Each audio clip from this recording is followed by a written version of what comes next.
Hey guys, Shanahan back again with Academy.fm. Today I want to talk about frequency sidechain. It's something that is, to most people, just overlooked, especially if we're doing a 4/4 style house track, big room, whatever it is that has a 4/4 pattern. A lot of things that people forget is that once you put that sidechain on, for example, an LFO tool, maybe volume shaper, and you're not messing with frequencies, you are sidechaining or ducking the entire sound, everything about it from 30 hertz all the way up to 20K. The entire sound is being ducked.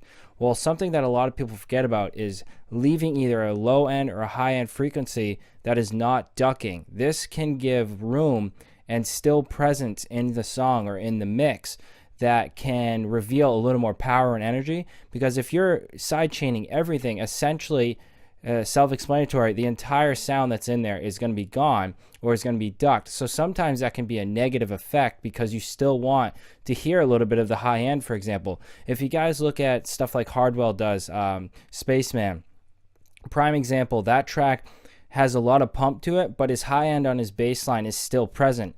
It's because I have the feeling that he didn't sidechain his high frequencies. He left them wide open. And I'll show you a really quick tip on how to do that. This will be the song I'm going to use. This is my song called The Bowl. I think it's a prime example because I use this exact technique in this track.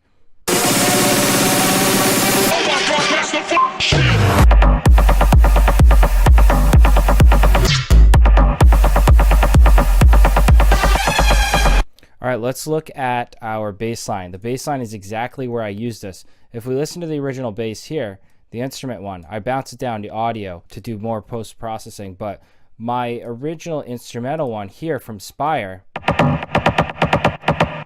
if we take a look inside Volume Shaper, if you guys are new to Volume Shaper, definitely take into account about purchasing a copy of this. Really cool tool from Cable Guys. I'm also a huge user of the LFO tool from Xverse. Steve Duda is a genius.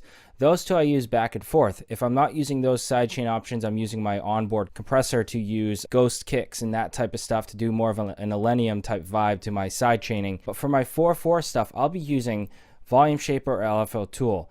Now, if you guys are new to this, I'm talking about frequency sidechain. If you check out this mid band down here, this is our sidechain curve. But if you check out where the band is, it's literally from beginning to end, meaning the entire sound, the entire frequency is going to be sidechained. So that's what I was talking about, that people don't consider not sidechaining a certain frequency.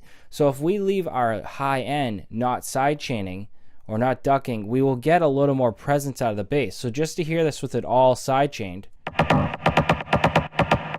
and you can see on the graph how we're missing that one. That's what we wanted, so my kick could come through. But on my high end, if I go to a different band, you'll see as I slide this, I'm getting a yellow high band. If I click on that, this means I'm letting everything come through. Now I can control the high band just as I would with any other thing. I could sidechain that also a little bit differently.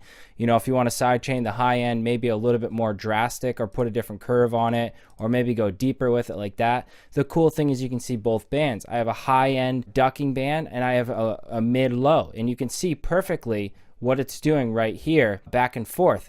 Now, my main reason about not ducking the high end, guys, is to leave presence. If you're doing a bass line like this, where it's kick bass and really minimal, sometimes you're just going to get nothing but pumping. And that can be a bad thing once in a while because it'll just be going in and out of the speakers. If you don't have it exactly right, you know, with your ducking, you can kind of get an odd effect if there's too much sidechain. So a way to get around that is leave your high end coming through full. So let's go back to a straight band and pull it up.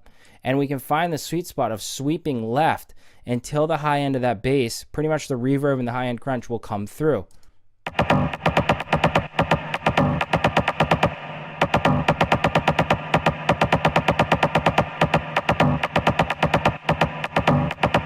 So if we went into basically going all the way down, it's pretty obvious that it just sounds like a little machine gun, right? There's nothing tucked. That's not really the idea.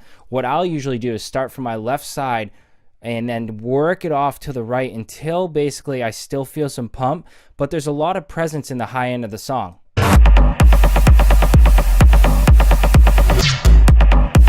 So again, now you could put a little more ducking. You could do a different ducking on the high end if I went further. So listen to the reverb in the background. I think there's too much reverb on it at the moment, so I changed it on the bounced one. But you listen to the reverb specifically in the back end of this when I'm messing with the band.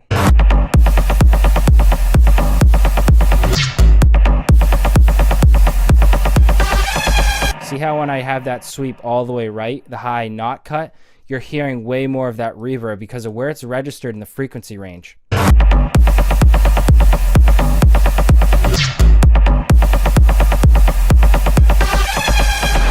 So without any of it,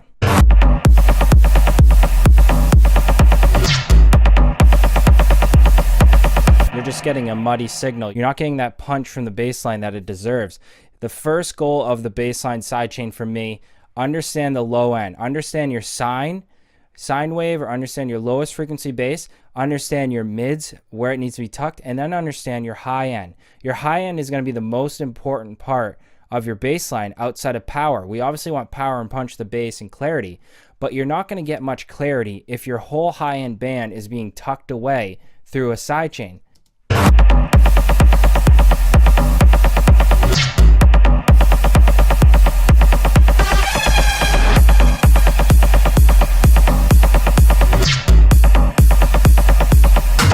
Now you want to find that balance, guys. Since we're touching base on sidechain, I've talked about this a lot in my videos. Your length of your kick drum depends on the length of your sidechain.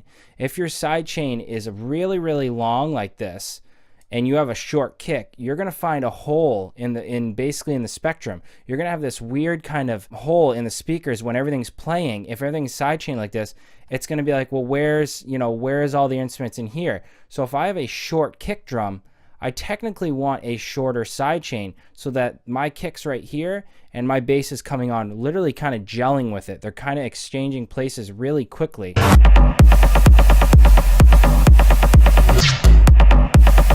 So if you listen to the finished one, there's a little more attitude to it, added a little more post-processing to it. Outside of that, I'm adding a little light compression too.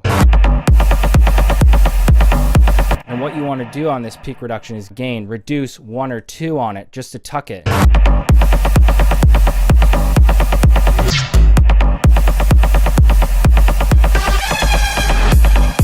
So really take an effect what that high band is going to do, guys. Use this on like chords too. If you guys are doing chord driven type things, even future bass, even progressive house, I've done this on a couple of my tracks. If I want that high end to still be known, but still have a pumping feeling, I can mess around with the fundamentals of frequency sidechain. I need to figure out where my lows are going to be sidechain. I can create a whole nother band in here to do a mid sidechain, etc. And each one could be slightly different if you guys want to do different sidechain effects on each one. Say you want your high end sidechain to come in a little later, then you could do like a longer sidechain like so, and vice versa, same thing. But for me, the biggest rule is make sure your kick and your bass sidechain are the most precise they can be. Everything else you can kind of get away with being a little loose once in a while, or it might be a little off. But if your lows and mids and your kick are a little bit off, you can have a little bit of a messy thing going on in the low end. So make sure you guys test it out. This is frequency sidechain. If you aren't aware of this, please test it out. Again, go grab a copy of this plugin if you don't have it. An amazing plugin that I use in every session. It'll definitely change your life as in sidechaining. It's a little bit more of a detailed sidechain, and it can go a long way. So give it a shot. Let us know if you have any questions. Have a good one, guys.